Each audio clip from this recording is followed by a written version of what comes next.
As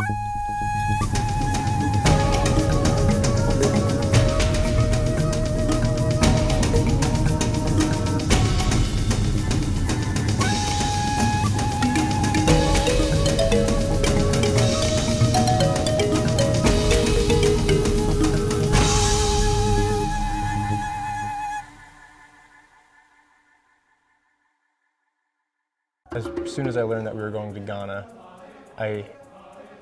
I wanted to be able to play soccer with them, because you always hear about the kids playing soccer in bare feet on dirt and with whatever they can find, and it was absolutely true. We talked to a bunch of kids on the beach at Cape Coast who were walking to go find a coconut because they were going to go play soccer with it. Just getting to go there and just to see the children. I just love little kids and how innocent they are. And these kids were so well behaved. I was amazed time and time again how they just would sit and listen to us sing for hours.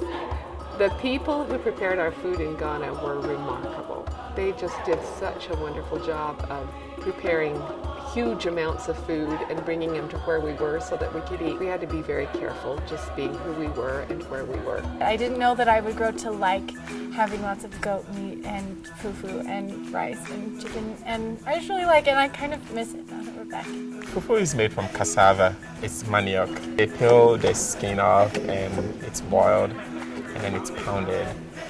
It's very starchy, so it sticks together after pounding. So it's more like mashed potatoes. Yeah, and that's it. No flavor, nothing. But the flavor comes from the soup. So you have to make really good soup for it.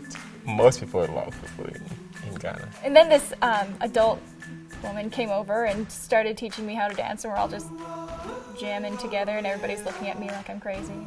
It was great. That was one of my favorite moments, just dancing because the kids told me to.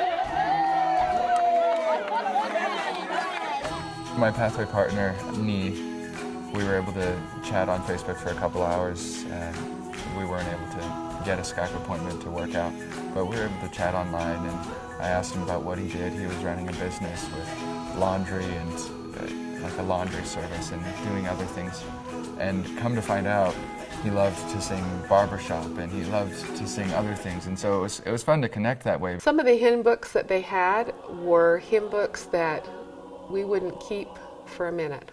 We would send them to DI or whatever you do without worn out hymn books, but in Ghana they don't have a lot, and they use everything until it's used up.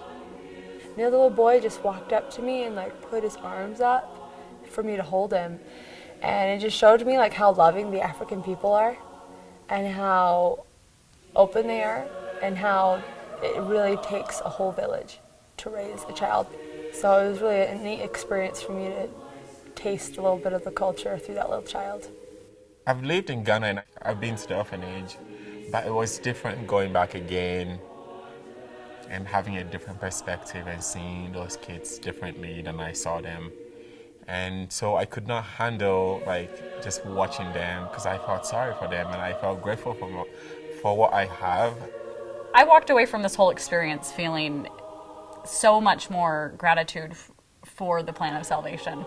Some of my favorite experiences were we went to a slave castle, and they talked to us about the torture that these women went through, and they talked to us about how these families were just torn apart. And amidst feeling completely heartbroken for these families and for the atrocities that these beautiful people went through, I stood there weeping, but then was overcome with just a huge sense of peace, because I know that I'm able to be with my family forever, and that my husband and I can, if we do everything we can, that we get to be with our family for eternity. Touring is an opportunity for us to, number one, perfect our art, and through multiple performances, that there's nothing like a tour to really help students understand what it takes to be a performer. Number two, the opportunity to share through music our witnesses of the gospel, to be ambassadors for the church and for the school. We have an opportunity to interact face-to-face with people who may have never heard of the church, may have never heard of BYU-Idaho.